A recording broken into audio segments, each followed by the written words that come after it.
Guys, ito guys, samahan po ninyo ako magagawa po ako ng buko salad ulit. Ngayong New Year, yan. Ang Pasko, buko salad din po, spaghetti. Ngayon din, buko salad din. Yan lang ang kaya. Tapos mga spaghetti po ako. Libre-libre spaghetti, binigay lang po sa amin. Ayan. Mayroong spaghetti, mayroong bihon. Kaya hindi naman po ako maghahanda ng marami kasi yan na. Tipid budget. Ayan. Kunti lang po kami handa. Basta may mapagsaluhan kami sa lamesa. Ayan, kasi dalawa lang namin kami. Ayan po. Tapos ito po, gagawa na po ako ng buko salad. Ito po nga yung buko. Ito po ang ginawa ko sa buko. Ayan, in-slice ko lang po siya ng square. Ayan. Lagyan na po natin itong ating sangkap. Ayan, ito po ay nata de coco. Hindi ko na po guys aalisin ang kanyang sabaw. Para may sabaw-sabaw. Ayan. May kulay po ito guys. Kulay green. Ayan. Para maganda ang ating kulay. Ayan. Nata de coco pala po. Ay, kaong pala guys. Ito kaong. Ayan, kaong po pala itong green. Ito naman po ay nata de coco. Ayan. Hindi ko na po inalis ang sabaw na guys. Para masarap. Ayan lang po guys magsalad. Simple lang. Yes, ito lang aalisin ko yung sabaw ko. Hindi, sasama ko na rin siya. Ito guys, ito yung fruit cocktail. Ayan, konti lang pala yung ano nito. Konti lang pala ang fruit nito. Ayan. Total, kami lang naman guys. Kaya, ayan, paghaluin natin, ganda na kulay. Ayan. Tapos, lagyan na natin siya ng, ito po. Ito guys, kremsada na ito guys. Ayan. Halo na siya. Ayan. Tapos, lalagyan ko rin siya guys ng kondensada. Ayan. Ayan. Para masarap. Ayan.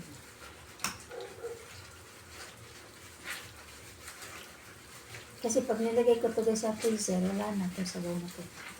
Matutuyo na siya para na siyang ice cream. Kasi freezer po ang gamit ko dito. Pag nilagay ko ito sa freezer, ayan. Para siyang ice cream. Nilagay natin guys. Ayan. Ayan. Colorful guys. Ayan. Kulay pula at green. Ayan. Hindi ko na siya lalagyan ng na iba pang sangkap. Doon na ako pumili ng sago. Kasi sago pamili sa prito, tumipigas din. Ganito na lang guys. Para may kulay-kulay. Ayan. Ang kodok ko mga pinalasa niya. Oh, diba? Gusto ko kasi guys sa salad, may sabaw. Lagyan natin na all-purpose cream guys. Ayan. Ayan. Ito lang ako guys magawa ng buko salad. Ayan. Yan lang guys. Simple lang tayo guys magluto ng fruit salad. Ay, buko salad. Ayan. Parang fruit salad na rin ito guys. Buko salad, fruit salad, paras naman. Kasi may halo po itong fruits eh. Buko salad and fruit salad. Diba? Ayan. Ang ganda ng kulay naman guys. Ayan. Kulay pula at kulay green. Ayan. Marami naman palang halo siya guys. Buksan namin na ito guys. Dami na ito guys. Tingnan nyo. Diba? Ganyan lang tayo guys magawa ng simple lang na buko salad. Ayan, buko salad na fruit salad na rin. Kasi nahalo ito yung prutas. Ayan. Nahalo siyang fruit cocktail. Ayan. Tila ako naglagay ng vanilla guys. Yung vanilla. Ayan. natin.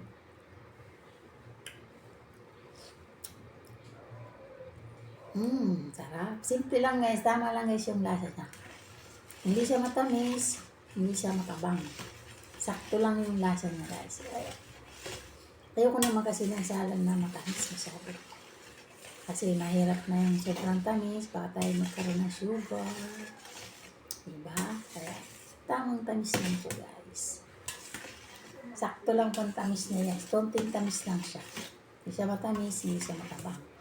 Tapos pag nalagyan ito ng yelo, siyempre lalagyan natin sa ref or freezer.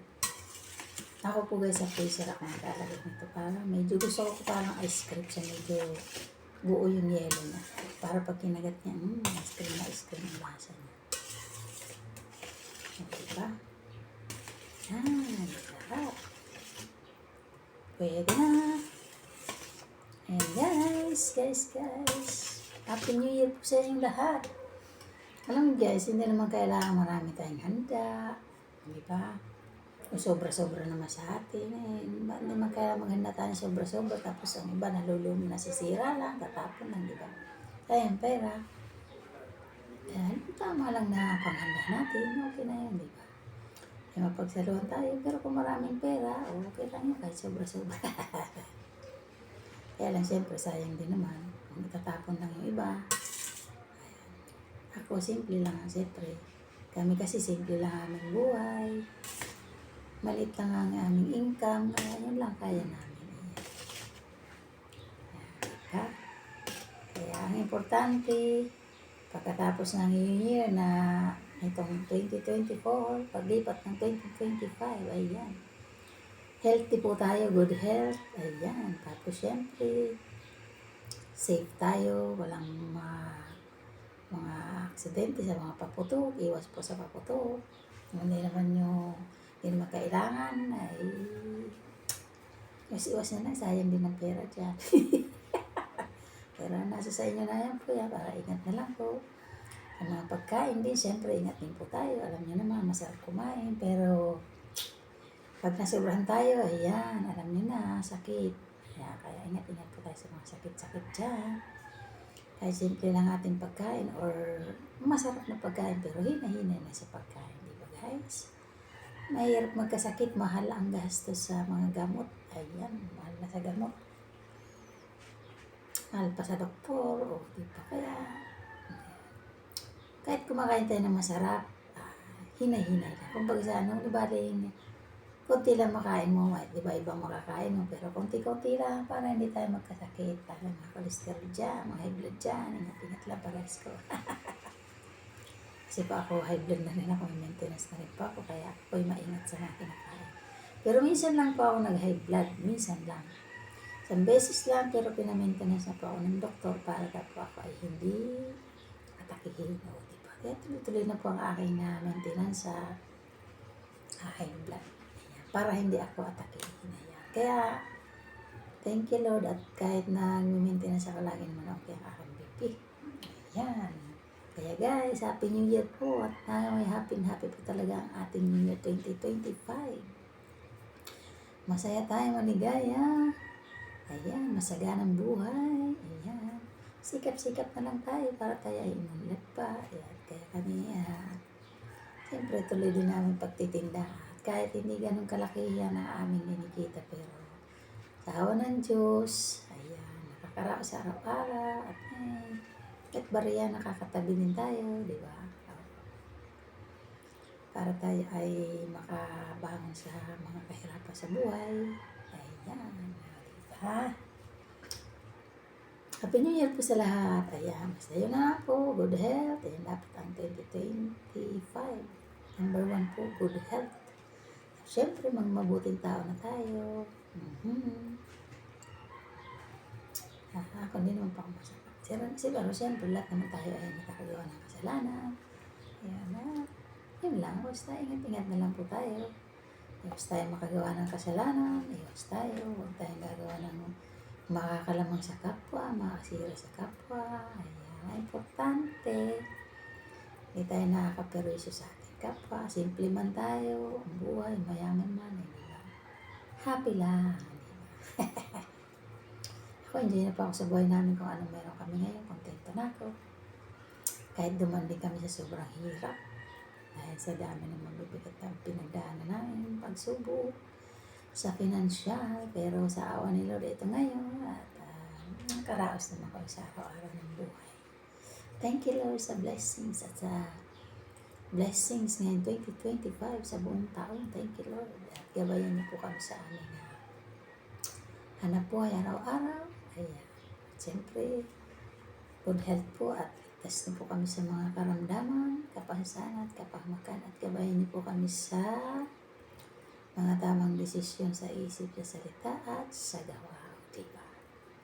Ganyan lang yan. Ako ganun lang buhay ko, guys. Simple na lang.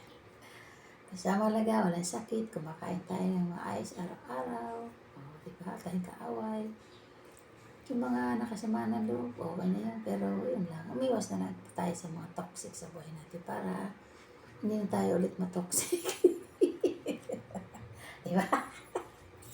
Ay guys, pasensya na po kayo sa ayos ko ha. Kasi guys, nagkulay-kulay man ako ng buhok ko. Para new look ang buhok ko. Wala nagkulay para matipid. Di ko alam kung anong kalalabasan nito guys. Ayan. Kulay, hindi ko alam kung anong to. Kung kulay gold o yellow. Ewan ko kung anong nabili kong kulay. Ayan. Para maiba naman ang new look. Maging new look na aking buhok kulay. Oh, hello guys! Happy New Year po sa ating lahat. Ayan. Bye-bye guys. God bless us all. Please subscribe and click notification bell para updated po kayo sa aking mga videos. Ayan. Ayan. Ngayon po atin ang buhay ko. Buhay namin dahil kahit paano nakasalusalubay na kami sa kahirapan sa buhay. Nung nagdaang pandemic. Saka yung mga dinaanan namin na financial problem. Pero at least sa awa ni Lord, wala akong utang. Kung nagka-utang man kami noon, nabayaran ko. Wala akong utang kahit isang sentimo kasi ayoko yung utang na hindi nagbabayad. Pero mas marami po akong pautang at na hindi ako binayaran kaya kami naghirap. Pero okay lang, masaya na guys. At least nakatulong ako sa inyo. Pero naway, huwag nyo nang gagawin ng gano'n kung mangungutang kayo at hindi magbabayad. Diba? Wala pag nangutang kayo, bayaran nyo naman kasi kawawa naman yung mga inutangan natin kung maghihirap lang dahil sa magkagagawa natin mga nangungutang kung hindi magbabayad, di ba? Kaya ako, sa awa ng Diyos, marami akong naging utang dahil sa mga natulungan ko, sa mga lumapit sa akin. Kaya ako yung nagka-utang-utang. Pero sa awa ng Diyos, tapos na po ako, nakabayad na ako sa lahat na yun. Ayan, itong nagkasakit pang asawa ko, salamat Lord. Nakasurvive po kami. Nakasurvive ang asawa ko. Ayun. Financially, nakasurvive kami kahit araw-araw lang na panggastos. Ngayon, nakakaraos na po kami. Kabili na kami ng pagkain, maayos. Wala kaming utang at wala na sakit. Ayan, may maintenance lang talaga si Mr. sa mga naging sakit niya kasi hindi na pwedeng tanggalin yun dahil baka bumalik pa. Ayan, kaya tuloy-tuloy pa rin maintenance na sa gamot. Yan lang yung medyo mabigat pero sa awa nila nakakaraos na po. Nakakabili na po ako ng gamot niya. Ayan, diba? Pero yung iba po na mga mumurahing gamot, nakakahingi naman po sa center. Pero medyo mahal, hindi po talaga. Ayan. Talagang bibili tayo. Pero at least may pambili na. Diba? Hindi tulad ng mga dinaanan na mga pagsubok na mabibigat financially. Iiyak ka talaga, tutulan luha mo ng patago. Diba? Pero ngayon sa awa ng Diyos, salamat Lord at hindi niyo kong pinabayaan. Thank you po sa lahat ng blessings sa mga nakaraan, sa mga darating pa.